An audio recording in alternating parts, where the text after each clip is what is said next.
Welcome to Dan's mac and cheese, how to make kind of gourmet mac and cheese from your local special value mac and cheese dinner. Number one, what we want to do is make sure we have some cheddar cheese, some kind of delicious, more expensive cheese.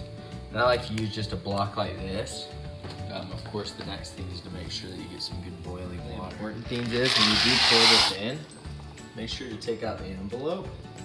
Doesn't land in there. And then of course what we're gonna wanna do is make sure we only cook this for a certain period of time to make sure the noodles don't get too soft. It's very important. Stay tuned. You can obviously see that I've actually taken a bite of that portion. Cheese is one of my favorite things. You're gonna make sure to cut this up in nice beautiful slabs so that when you actually melt it down, it's super easy and convenient. Now you're gonna have to adjust the amount of cheese that you put in depending on your taste buds as well as how your body reacts to the actual cheese and how your family likes it. Totally depends on that. So, just chopping it up nice and easy. Chopping it up with Dan. Tune in. I know some of you may think that it's due to popular belief you're supposed to follow the instructions word for word. I just wanna throw out a couple things. Number one, we're gonna wanna make sure we use that cheddar cheese we cut up earlier. Make sure you get a good amount of that, as well as, of course, due to your tasting buds. I'm also gonna say and recommend that we use some real butter.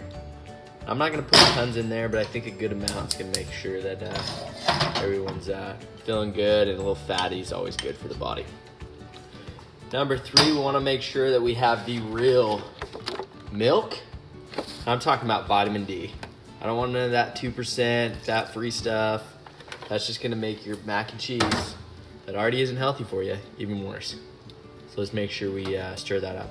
Now when you do stir this up, we wanna make sure that we don't get too hot so the cheese actually curdles. We wanna have a good melting temperature to make sure that the cheese is just melting just correctly. Now when the cheese does melt and we have a good texture here, we wanna make sure it's ready for the actual cheese packet, and we will still insert this.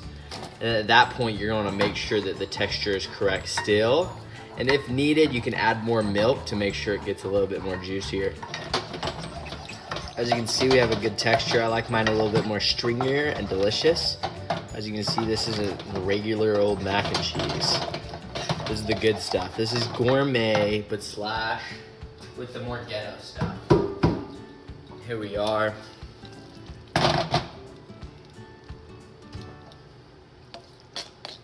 Mixing it in.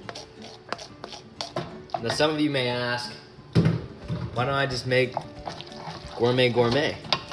Well, if you're on a tight budget like myself, you can spend like 60 cents for the actual box.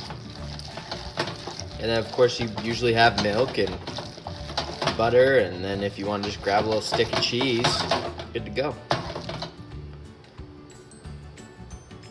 Look at this cheese. Are you kidding me right now? Thanks again for tuning in. I'll be back next week.